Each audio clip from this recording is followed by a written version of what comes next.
And so you've been instrumental in so many careers, and so many people know you and know about you and know of you. Are there any misconceptions about you that you think this is just not right? That you? Oh God, of course. What's the biggest misconception that you just are like, oh? I've heard stuck up before when that's the farthest.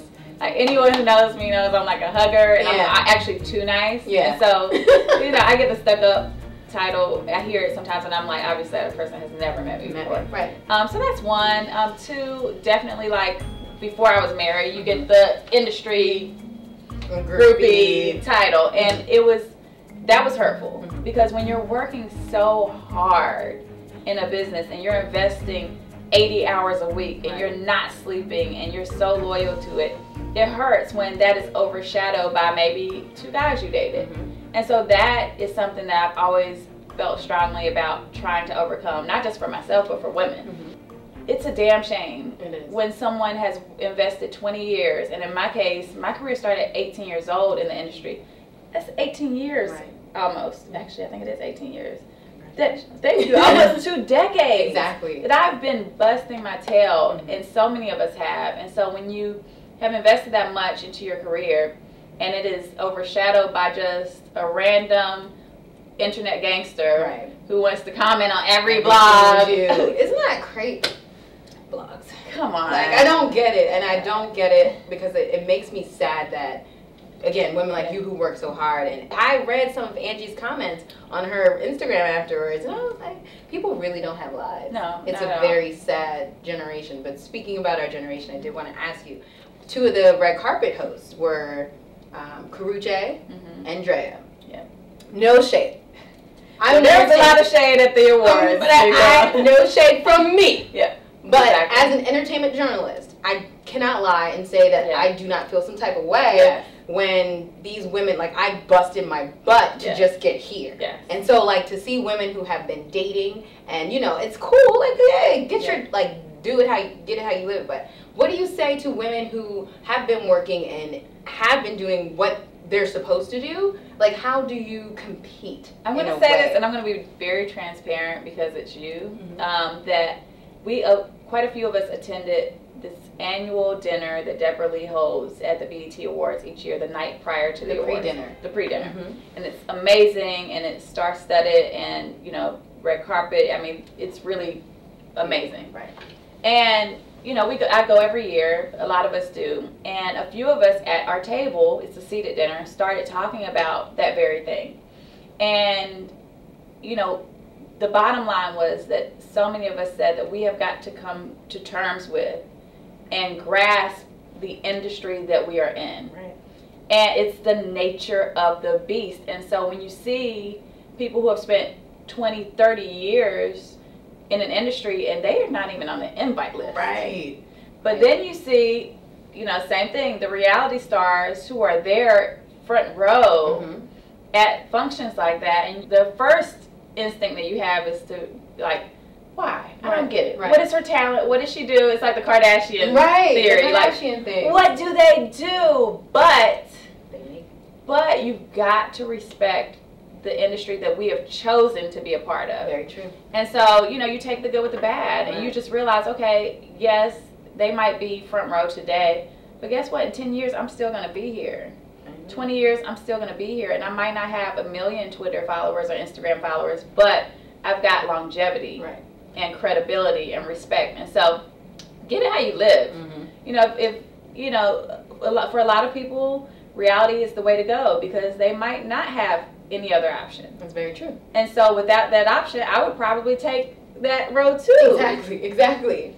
Who knows? On the flip side, for the young women who are doing it a different way, you've just got to understand your grind is going to be longer. It's going to be a little harder. And you might never see 1 million Instagram followers, and that's okay. You might not be in the front row, but you might be in the room, and that's okay because you're in the race for the long haul. So. That was great. But it's not like sexy. Like, you gotta know that too. Yes, people have. That's the biggest thing at 23. I'm finding out. Yo, this industry is not cute. No. And even like, you know, I have friends who have Grammys and Emmys, and I have friends who are reality stars. Right. So I'm exposed to both, and I've been fortunate to be somewhere in the middle. So I'm not competition with them. Right. So they open up and talk to me openly about the struggle. And I see my friends on both sides struggle with how dinner's going to get paid that night. Okay, we don't have enough money for car service, so we're going to park 3 blocks away so we can walk into the carpet and look like we've got it. And so, you know, it's like what glitters is not gold. Right. And so, you know, reality checks, they're not a big check. Right. So you've got to know what you're getting yourself into also if you take that route. Right. Everyone right now is so consumed with branding. What is your biggest advice on how to make your brand stand out? I'll give you another example from the weekend. There were 2 young ladies in the room, I won't give names, who are both on television. One is a successful actress who is, you know, the new Hollywood star. Right. And the other is a successful television host on a big show, on a big network. They were both in the room, both beautiful, both well-dressed, both accomplished. And one sat in the room sunken like this the whole time on Instagram, on her phone. And you could tell, like, she couldn't handle being in a room of other successful women. The other young lady, who was the actress, owned the room. Right. I mean, she wasn't loud, she wasn't boisterous, but she was assertive.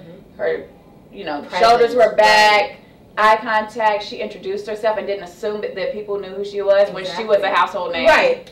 But she still introduced herself to everyone in the room and treated people as if she was the new girl.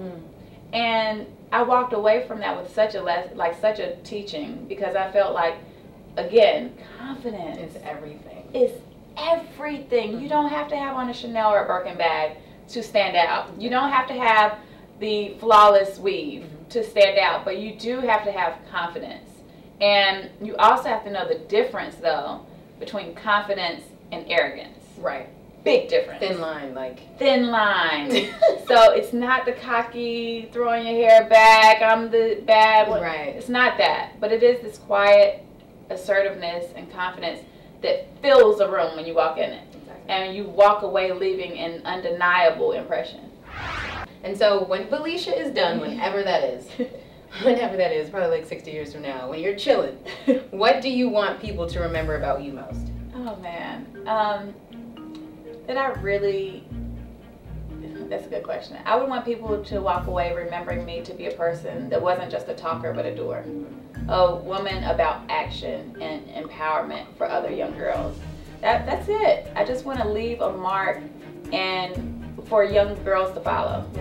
That's it. And, besides that, just, rock out with my family. Exactly. No, that's right. I know that's right. Well, that's it. We have nothing else to talk about.